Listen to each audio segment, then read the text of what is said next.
চন্ডিকা হাথুরু সিংহের সঙ্গে মাহমুদুল্লাহ রিয়াদের দূরত্বটা বেশ পুরনো। বলা হয় হাথুরু সিংহের চাওয়াতেই জাতীয় দল থেকে বাদ পড়েছিলেন রিয়াদ। টেস্টে ফিরে সেঞ্চুরি করে জবাব দিয়েই বিদায় জানিয়েছিলেন লাল বলের ক্রিকেটকে। এরপর বিশ্বকাপের পারফরমেন্স দিয়ে ফিরেছেন টি-20 দলেও। তবে হাথুরু সিংহের সঙ্গে মাহমুদুল্লাহর দূরত্বটা এখনও রয়ে গেছে। সবশেষ যেটা সামনে এলো বাংলাদেশ দলের বিশ্বকাপ ফটো সেশনে।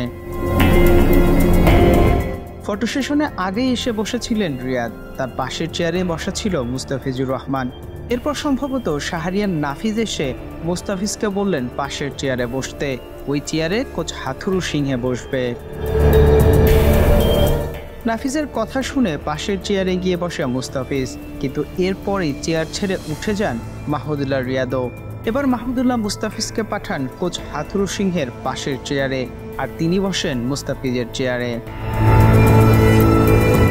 শুধু দূরে গিয়ে বসাই নয়, এরপর মাহমুদুল্লাহর চেহারায় দেখা যায় স্পষ্ট বিরক্তের ছাপ।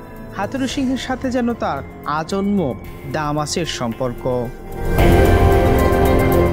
মাহমুদুল্লাহ রিয়াদের এমন কাজ দেখে এটা বোঝার আর বাকি থাকে না যে নিজের সাথে করা হাথুরু সিংহের পুরনো কর্মকাণ্ড এখনও ভুলতে পারেনি রিয়াদ।